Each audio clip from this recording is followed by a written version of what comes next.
Welcome to What We Made Possible, the podcast where we explore the power of healing and driving change for advocates, leaders, and change makers.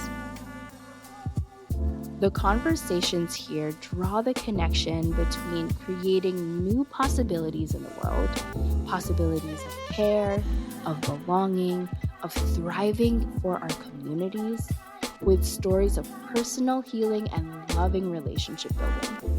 I'm your host, Patty Dayleg, leadership coach for social change.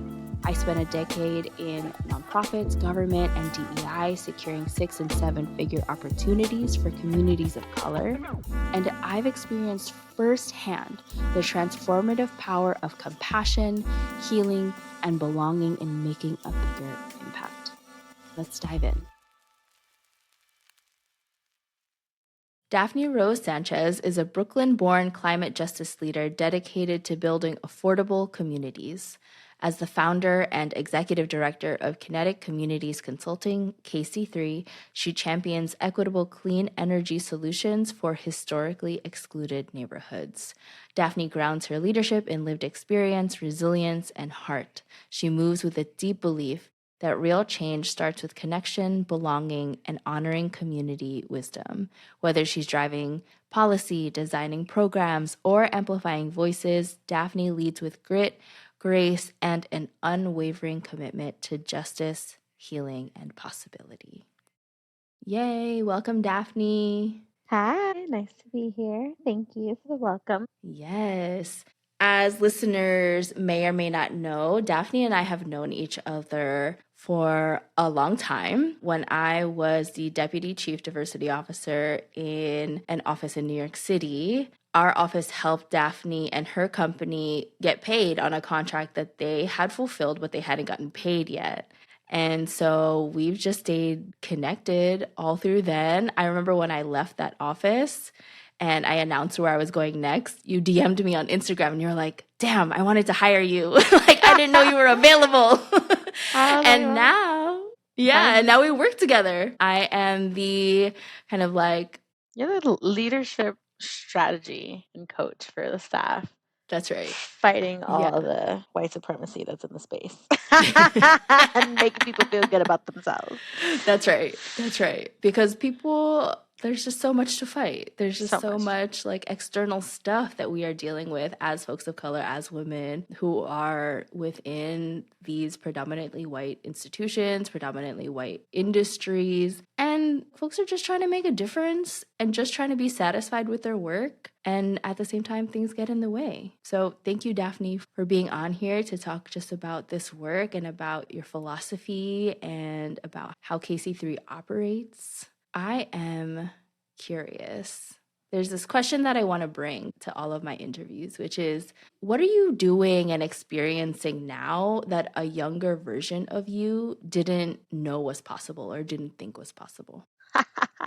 I think that's a great question, or that is a great question, because I often recently have been finding myself to talk to other people that are owning businesses and telling them like, hey, listen, here are mistakes that I did, and I hear you're walking down that same path. Just be careful and treat yourself with grace. One of the things that I did when I first started the organization was that I would go in head forward. I'm like, here's a decision, here's what pathway, and just like run full steam ahead. And as I've gotten older, because I started the organization when I was 25, so it was a really, really young age.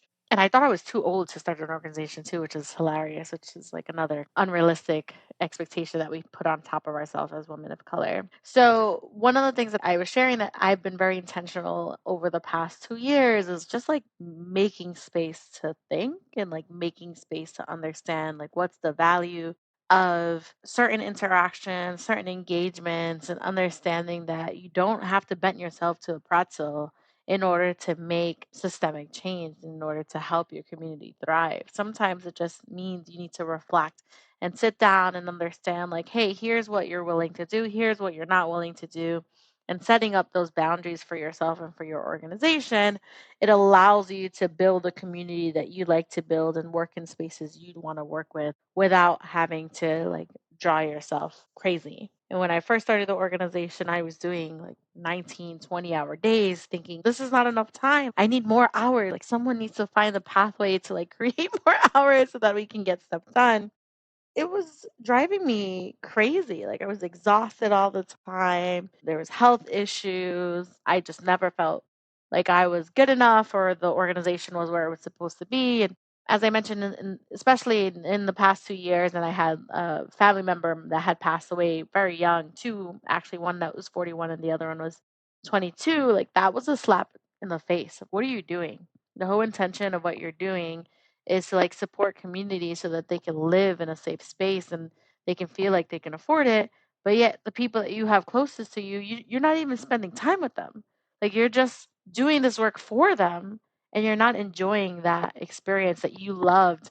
And it's the reason why you put yourself into this position. So I think having that experience kind of gave me a little bit of a reality check and told me to slow down and really make sure you're always rooted in the why and you're always experiencing that to make sure you're continuing to do the right thing. And I think what's helpful for me is that I often, when I created my company, and I always tell folks, like, I created the company for the purpose of like fundamental change. I don't really care about becoming the next biggest and brightest and boldest firm in the country or in the planet. That is not a goal. For me, the goal is to fundamentally change how New Yorkers are interacting with their energy bill. Like, I don't want to hear another conversation where people are like, crap, do I pay for childcare or do I pay the electric bill?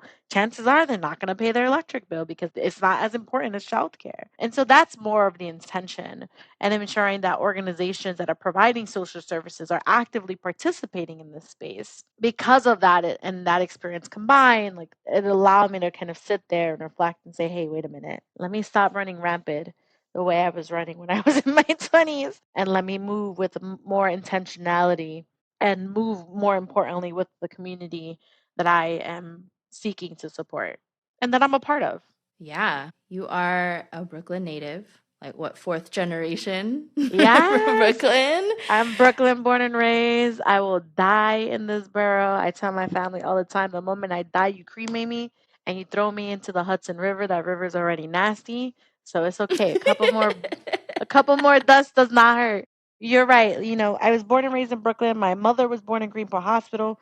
My dad was born in Manhattan. Boo. And so my family also live here. They live in Red Hook houses and Taylor White. I lived in Cooper Park houses. I was raised in Marcy houses. And for me, the conversation about energy and housing is very profound because I grew up loving it. Like I grew up loving the projects, even though people often hate it or talk down upon it and talk about people like, oh, you're other because you live in the projects. And I didn't really realize that because I have vivid memories of 50 people in a tiny ass apartment for the holidays where you smell the food, you have the loud music, you have everybody hanging out in the hallway.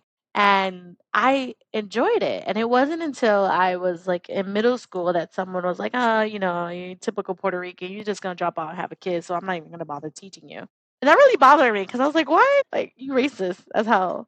And secondly, like, what the hell does where I live have to do anything with me getting pregnant and dropping out of school? Like, I hate kids. I hated kids when I was little. I'm like, I still hate kids now. So you clearly don't know anything about me. And I remember that being the first interaction where I realized that people put value to me based off of the four walls that I lived in. And I started seeing the difference as I grew up with meeting other people and seeing how their homes didn't have mold and their homes didn't have bubbled walls and they had heat. And so as time goes by, I was like, yeah, this is messed up. My family is working hard. Like they're trying the best that they can to make it out, as people like to say. And I changed my vision of what public housing was from this idea like you need to get out of the hood, you need to make it out to actually no, this place is nice. This place is community, this place is a support system despite historical negligence and intentional structural racist policies that disinvested in NYCHA. I really appreciated that. And again, being a native New Yorker, being from the projects or from developments, as folks like to call them, It's very important to me when we're talking about clean energy and this transition that we are centering in people experience and what is better for them. How do we ensure that they can continue to live and continue to have good experiences without asthma, without heart attacks, without all these health issues that are consistently happening, without the mental health anxiety that they're having and the stress because they can't pay their bills? Yeah, you're really centering the human experience around this. And part of that is because you had this human experience in this, right? It's so interesting, like when people, our like collective concept of the projects is that it is a place to leave. Yes. It is a place to try to Yes. get out of. But Yes. for the people who are actually there and who are going to be there for generations, because that is what is supportive for them and their community and their family, we also need to invest in that. Absolutely. Absolutely. I also talk to folks about we have a serious homeless issue in New York City. And I don't mean it in a sense of like, oh, I don't want to see the homeless people. It's like, no, like they need to be housed. The amount of folks that are unhoused is ridiculous. And the way the media portrays people that are in public housing, people that are unhoused, working class community members is othered. They're always othered. Oh, those people don't have education. Oh, those people are dirty. Oh, they're smelly. Are you freaking kidding me? Like, this is intentional government malpractice. If the government was a private company, they'd be sued for malpractice. But because it's not, and they can claim ignorance, it's like, oh, wait, we didn't realize that we weren't supportive. And then they continue to fund billions of dollars to large for profit corporations to build up quote unquote affordable housing with like 2 units that are affordable and the rest that are market rate. Like the And those market system, rate housing, those market rate apartments sit empty because they're exactly. unaffordable. They're completely empty. And then they complain about it. And they're like, well, we don't know why people don't want to rent our apartments. Well, geez, if you're charging $11,000 a month for rent and you're not even paying property taxes for it, of course nobody's going to want to go in there. And also, why are you not paying property taxes on an $11,000 a month rent unit? Why are we subsidizing that? Why are we not subsidizing cheaper apartments so that people can have a place to live, so that people aren't overhoused in one bedroom apartment?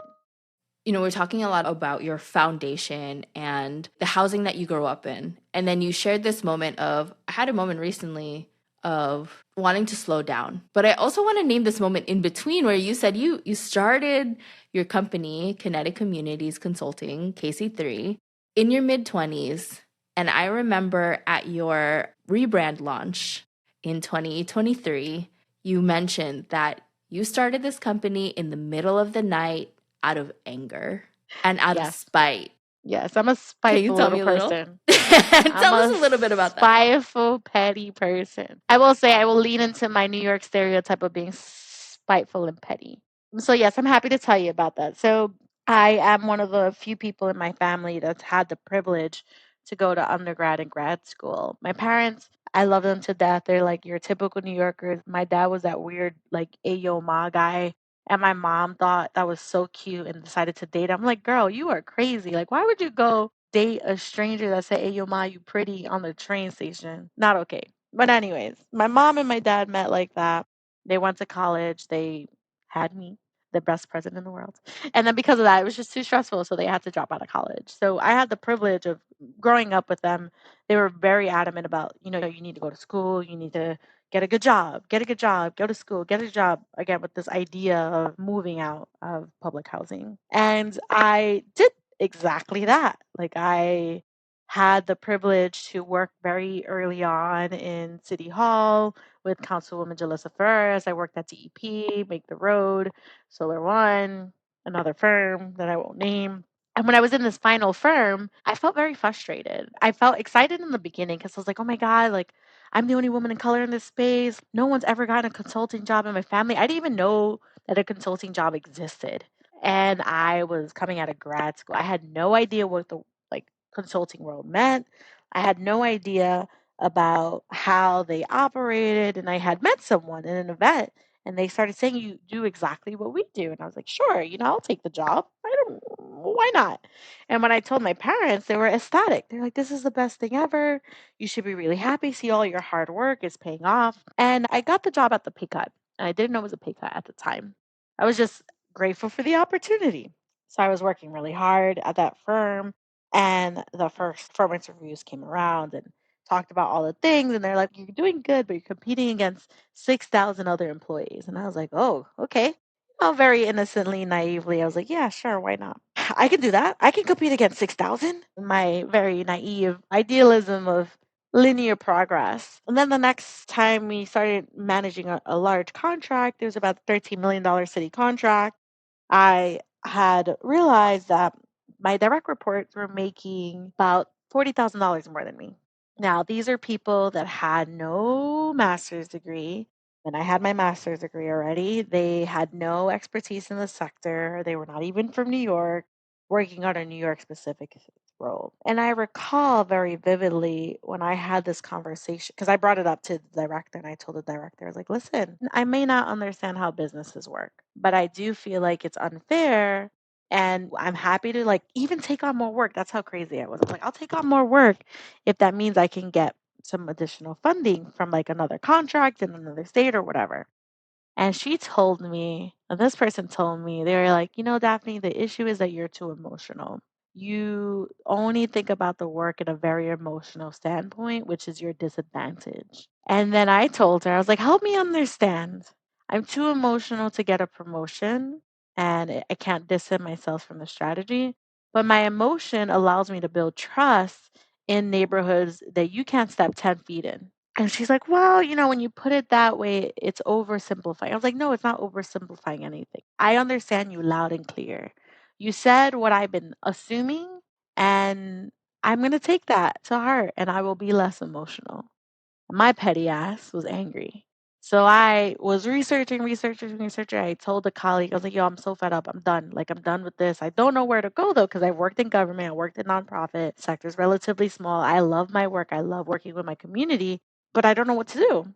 And they were a white man, and I appreciate this person. And they were like, well, why don't you start a business? And I straight up told them, I was like, not all of us are white men with like mommy and daddy money. And so because of that, I can't start a business and I have student loans. What's wrong with you? Don't give me that I don't see color nonsense because not okay. So he laughed and he's like, Daphne, one thing about you is like, you're going to figure it out. Like, you'll figure out whatever pathway makes the most sense. You're very resourceful. Like, you can make it out of anything. And I was like, okay, fine. It's like, fine. So then I found out that Small Business Services has a fast track program, which helps people with random ideas to come up with a business. And so I started listening to that.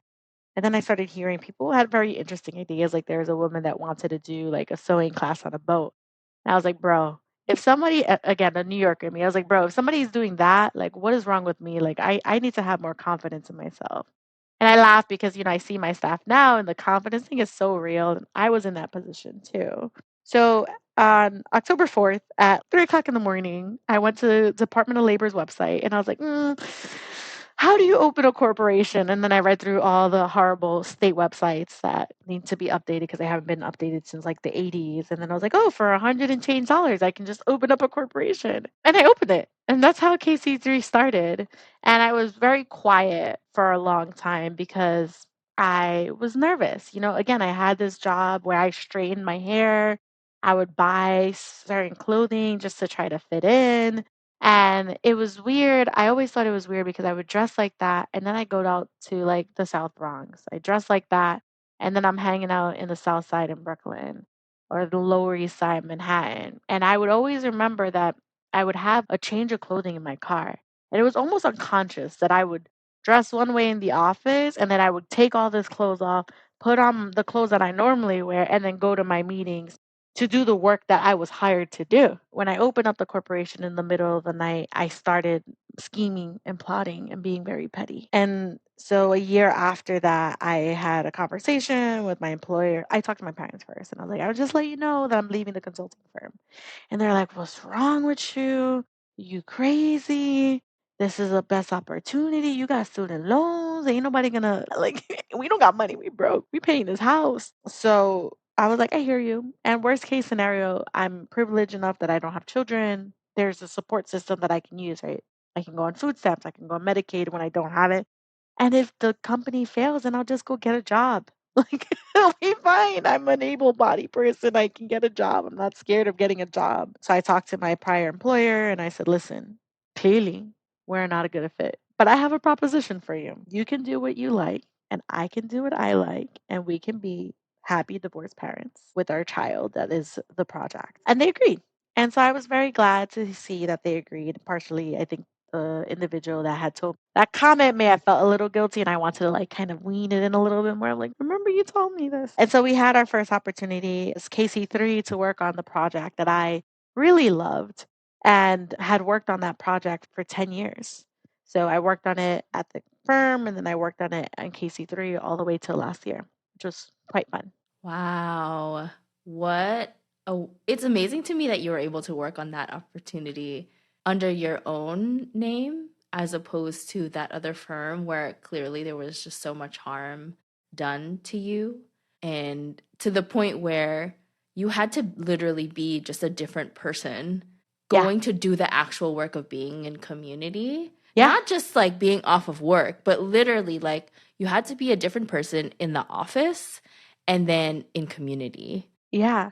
And I often look at my photo from those times and you see my face. Like I had burned my scalp so many times straightening my hair and wearing clothes that's just so awkward because I am a thick girl and I was skinnier, but I was still thick. And the clothes are just not designed for me. And I'm trying to hide my boobs, trying to hide my butt. And I was like, this is crazy.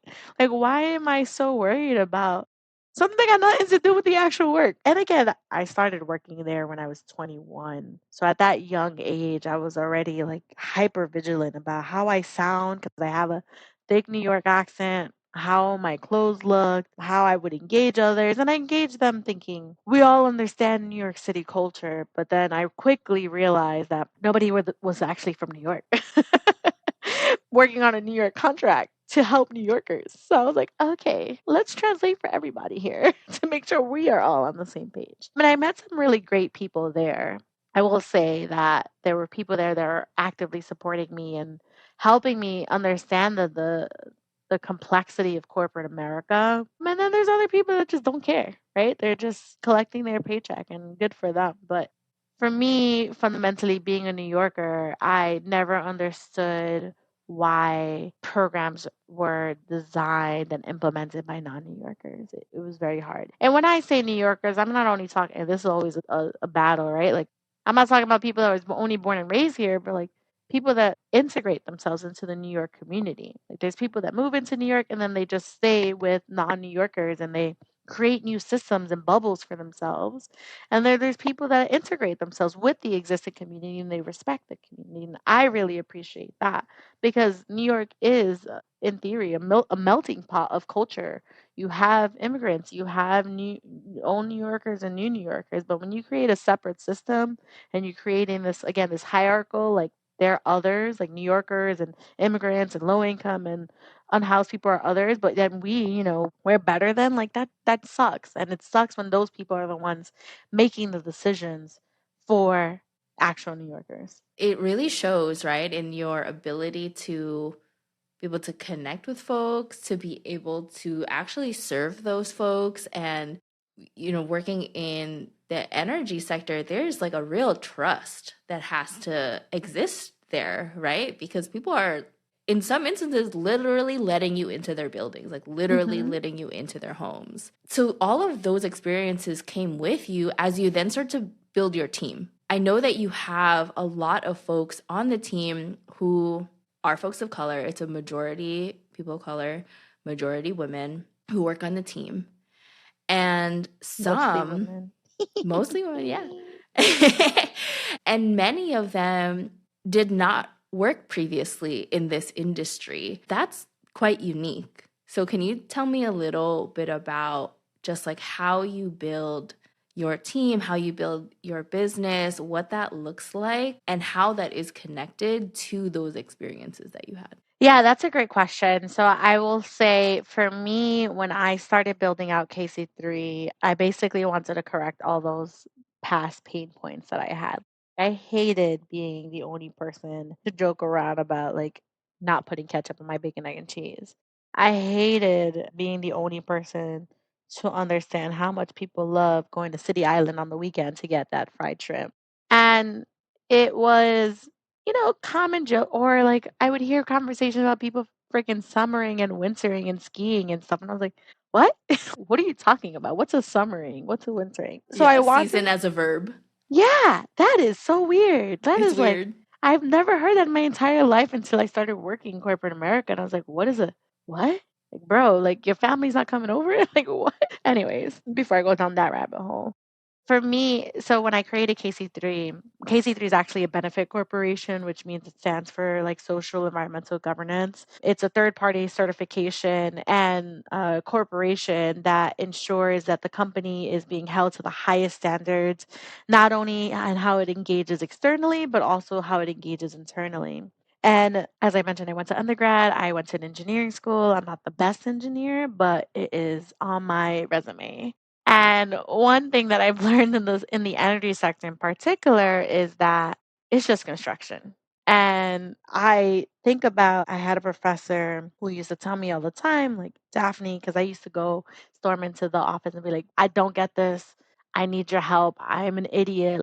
You need to understand. I cannot understand the way. And then the professor would be like, you're not an idiot. You learn differently. I'm like, okay, great. I'm paying tuition. You're going to sit here right next to me for the next 3 hours, and we're going through this 10 times. And the professor was like, you need to stop thinking about engineering as like this special magical thing and just think about it as like a process or construction. Because once you think about it in that manner, you can understand it fairly quickly. I was like, I don't agree, but let's go through it. And I hold that in how I designed the company because I thought to myself, a lot of the work in the energy sector is just like communicating and like building relationships and helping raise awareness and education of the technology, of the process, of the programs. And you don't need an engineering degree for that. A lot of things that you learn on the technical piece is things that you absorb because the industry is ever changing, technology is always changing. And when I realized that, I was like, we can hire community folks. Like, we can hire folks from, because that's the piece that's missing. The reason why I was hired from a consulting firm was not because of my, engineering degree. It was because I was out in community and it was, an opportunity to move programs, move information very, very quickly. And I was really good at that. And I was doing that in Queens and I was doing that in the Bronx and in Staten Island. And they were like, oh my God, they met me at an event where I was like, come with me, I'll take you to this building myself. And it was giving them the validation that they didn't have in the past. So I wanted KC3 to represent the communities that we're serving. And so I wanted to make sure that our hiring practices were reflecting that. It was reflecting the lived experiences of the people we talk to every day so that they're not parachuted in from like an Ivy League institution because they know so much about the theory. No, like they had their own experiences. They understand the dynamics that everybody's going through in a day to day process. And the second part of that is, and people often talk about like, oh, you should hire diverse and you should hire diverse. But it's not only the hiring, it's actually like after you onboard them, you need to create a system of support. And so one of the things that I always was very like keen on is making sure that there are trainings for the company as like an organization on financing, on the technical, on the social skills, on the project management, and also support service. So if folks decide they want to go off and venture on their own training, that they can go to that. If they can want to go to a conference, they can do that. Having, a leadership coach to help them deal with, imposter syndrome or help them build their confidence, they have the pathway and they have the space and the resources to get that done. And so for me, that was very, very critical in building out the company. And then lastly, trust. Trust is such a hard thing. As New Yorkers, we don't trust nobody. That's just, you're born, you'll be like, who is that person? Is that You really the trust yourself. doctor? That's You it. trust yourself and that's it. Trust yourself, you die in yourself, you be like, I'm gonna do it myself. That's a very New Yorker thing to do. And so when you're engaging communities, like you have to understand like, hey, these people don't trust nobody. They don't even trust their significant other. So when you're bringing in community members, they understand that. And me as like the organizational leader, like I work and I'm still working on it to trust my team to bring their full self to their work and to help communities bridge. And it works. My team has successfully built partnerships across the city of New York and Westchester, and people really like working with them and help, and they really enjoy going through the process of different clean energy opportunities with them every single day. Yeah, it's such a joy to work with your team and to see them grow in their confidence, right? There was one instance where one team member got an assignment to recruit for a course, right, that the city is providing. It was your job, KC3's job, to make sure that people who live in these housing projects, right, and other kind of like disadvantaged and marginalized communities to be part of it. And she was worried, like, oh, I don't know how many people we can do it. And now you're having to build whole wait lists. Yep.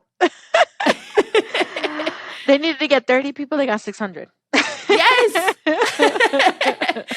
And so much of the trust of a leader is that you follow their lead, right? Like you follow their level of self-trust. If you don't see that they don't trust in themselves, then it is also hard to hold that trust for them.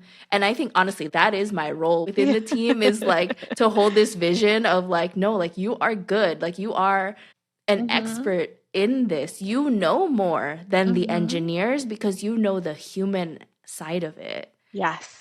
And it just takes a little bit of time for them to believe it. But once they do, oh my gosh, like the potential is like unlocked. Yeah, it's amazing, and it's better than anything you can ever imagine. And I understand their perspective too. I was once in their shoes where I felt nervous from what I would hear from my colleagues. And they talk with so much confidence and they don't even know what they're talking about. I'm like, bro, what the heck? Like, what are you doing? I cannot believe that you out here just yapping your mouth and confusing Bronx with Staten Island. Like, it's wild. People talk with so much confidence, and my team, especially, like I have to give them the kudos and their flowers because they're very diligent. Like they are making sure that everything they know is accurate, and they're thinking about all the different scenarios. Mind you, John Smith, rando number one, with 0.5% of the experience that my team has, just says things, and then my team members are like, wait a minute, this isn't correct. And I'm like, yes, you're right, they are incorrect, call it out. You got this, you know what you're doing. Believing in yourself is very hard, and I understand where they're coming from, and they're really doing a phenomenal job because from non-energy, non-engineering, every single person on the team comes from, some of them were teachers, some of them worked at co-working spaces, others have worked in like estuaries and assessing plans. Every single one of them, Best Buy, community boards, like every single one of them have transformed themselves, and it's been really cool to watch them grow into these roles that they're in now, and seeing them continue to grow as well.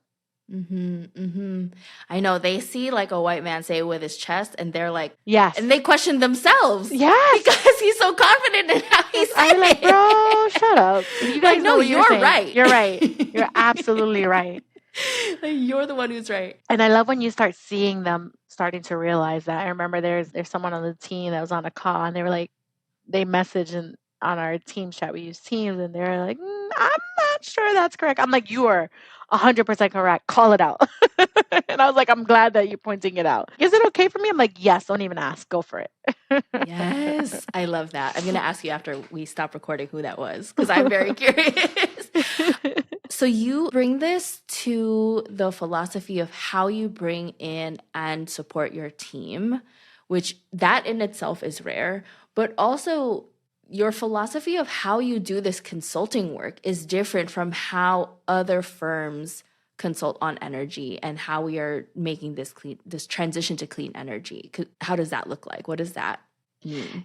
Yeah, that's a great question. One thing I want to share is like growing up in public housing and in Brooklyn specifically, I've always had the opportunity to be exposed to like random programs. My partner and I always joke around how I'm a guinea pig. So I went to public school my entire life.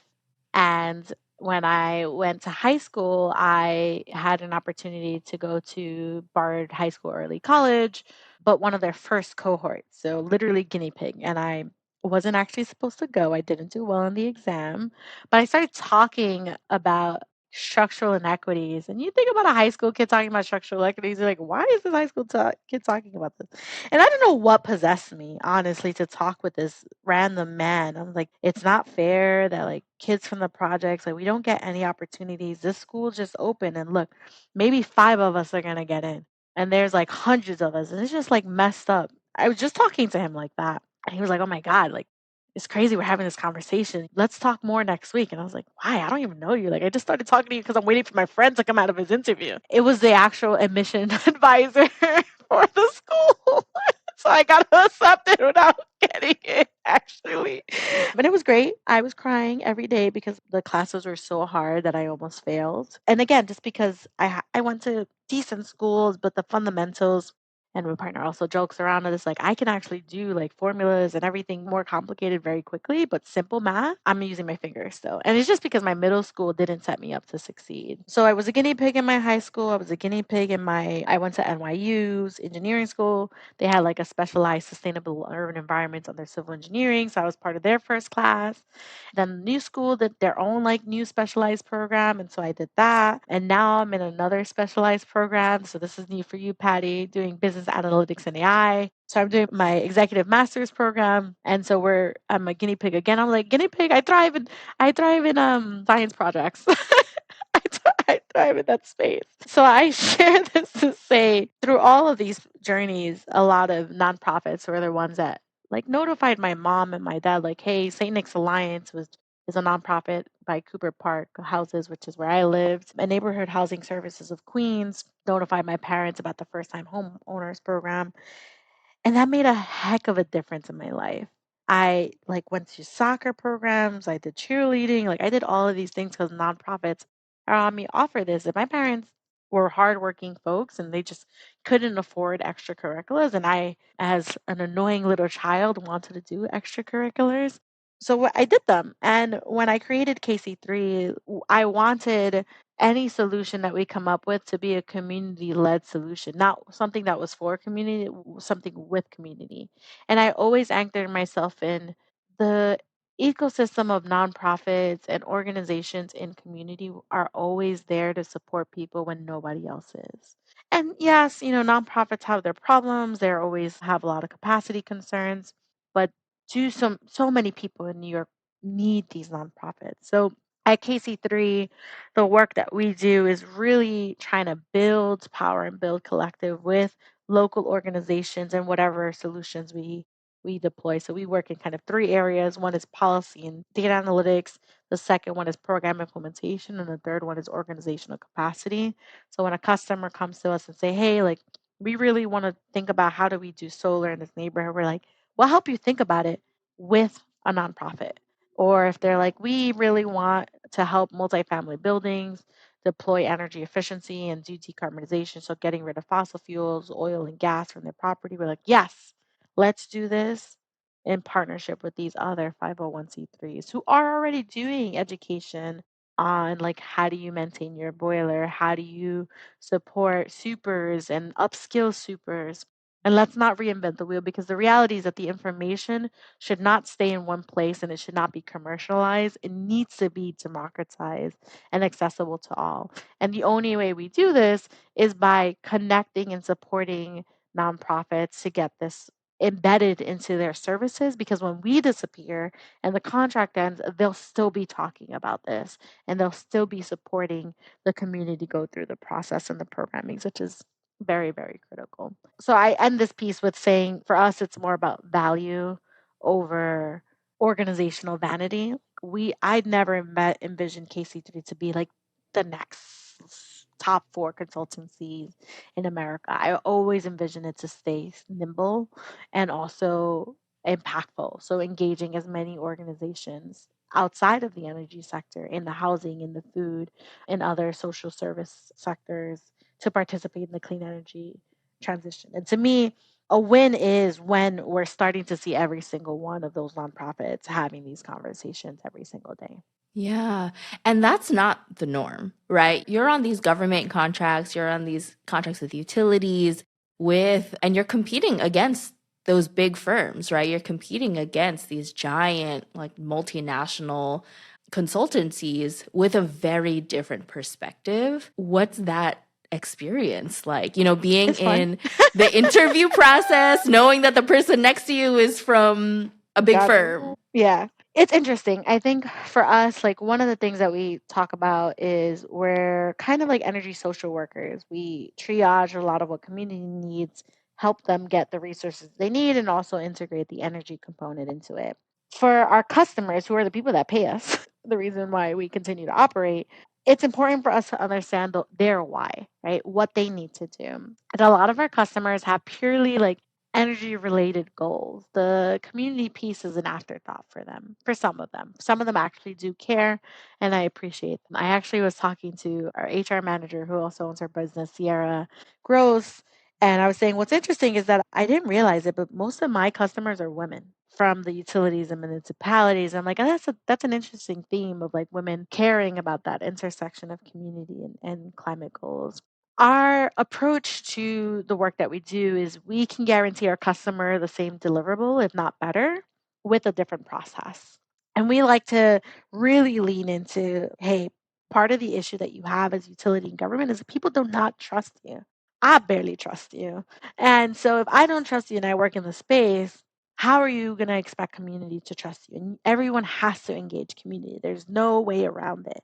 People can come up with a bunch of different innovative and cool ideas, but if you don't have a relationship with those community members that you need to engage, and your idea falls flat. So we always propose a hybrid approach where we're committing to the goal that our customers are looking for with the process of community involvement. And we have the privilege of being in New York.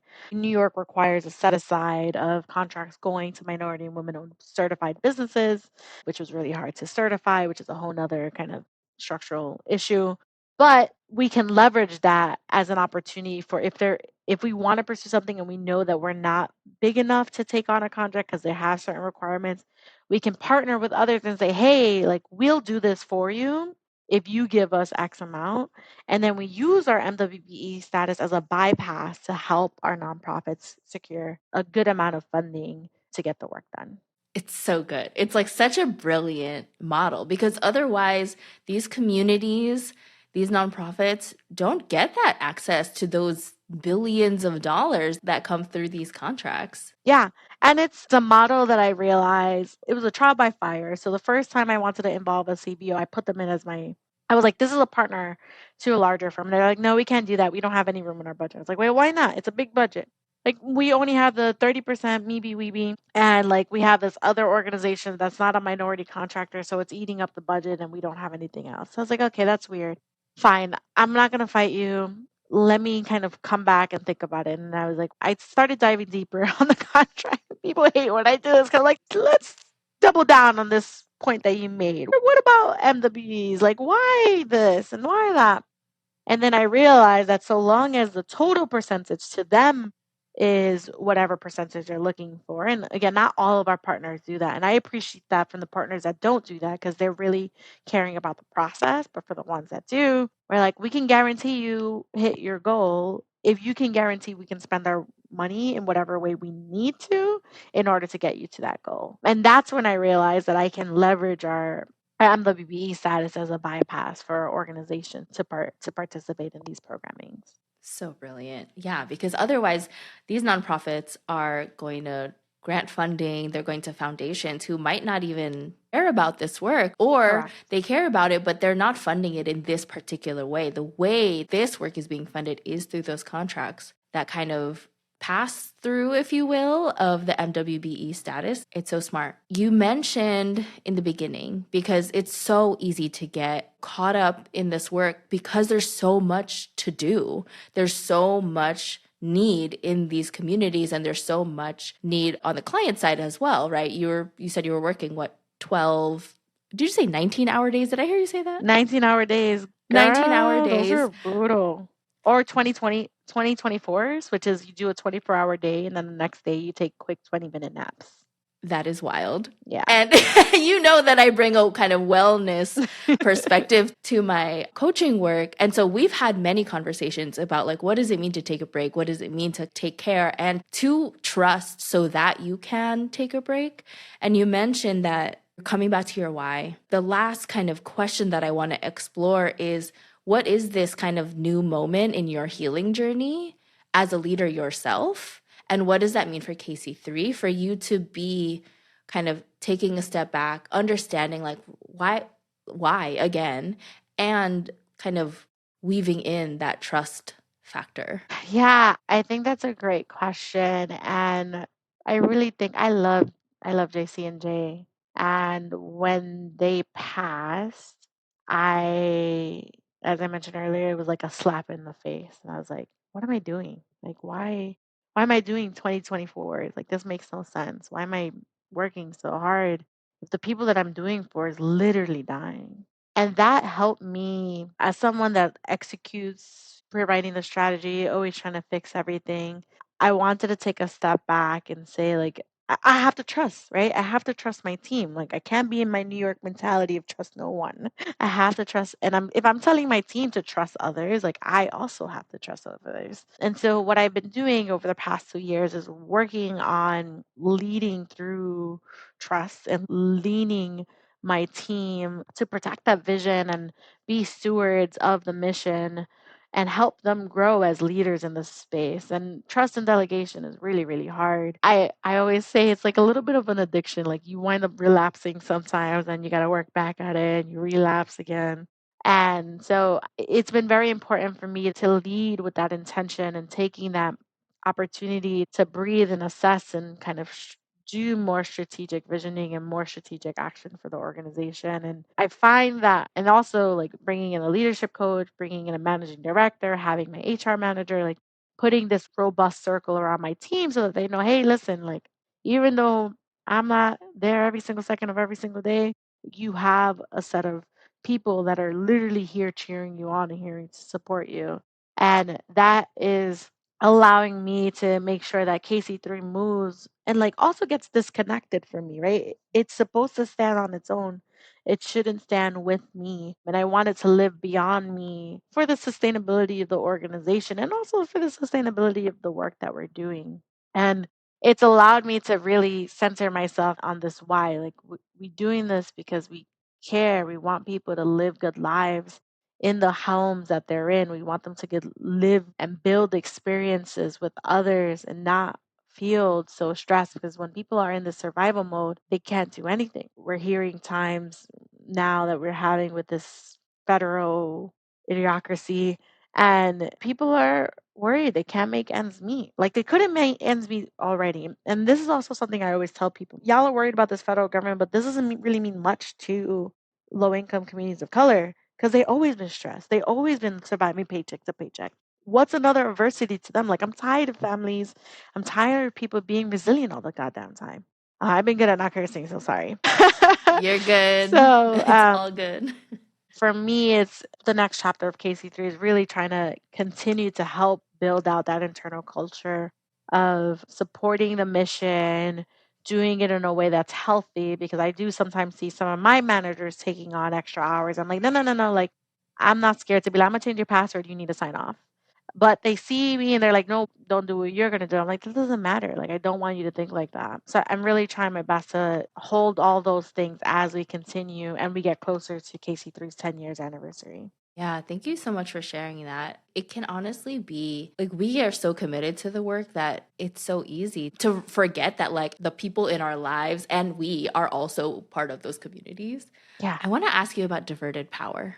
So, this was a project where you uplifted the stories of folks of color, of Black, Indigenous, people of color leaders in the energy and climate space who were sidelined and who were passed up for promotions, who had all of these experiences. I had the privilege of serving as a leadership coach for this already. Do you want to tell us a little bit about it? Yeah. So Diverted Power was a project that came out of conversations with other women of color and people of color in the space. I found myself often talking to people and they've shared their experiences. I was like, man, that's wild. What is the chance that you and I had the same experience in a different setting? After having this conversation too many times, it's like, whoa, whoa, whoa, whoa. I think part of the issue that we're experiencing is that we don't talk about things, right? We don't talk about our health. We don't talk about our finances. And we also don't talk about our experiences in workspaces that we assume like we should be grateful to be in and we should be excited for the opportunity. Oh my God, thank you. So please freaking for real. And so I created Diverted Power as a resource for others to say, hey, it was a two-folded thing. So one thing was under KC3, we fully funded the effort. So one thing was having a space where people can talk about their experiences and how they felt and what happened and allowing people to realize, hey, I'm not alone.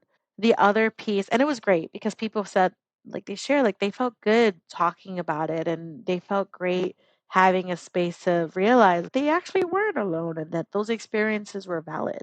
The other piece of Diverted Power is, as you may have already seen from what I'm sharing, like, my implementation brain is it's great to talk, but you got to do something about it. And so I am one where I was like, I don't want us to just talk about it. I want to make sure you have the resources. So we funded individuals that were interested in having some time to talk to a professional, whether it's like an HR professional or a leadership coach or, whatever other resources on grant writing to have that. And in doing so, we've had the opportunity to even get lawyers to help a couple of folks with some legal issues that they were having.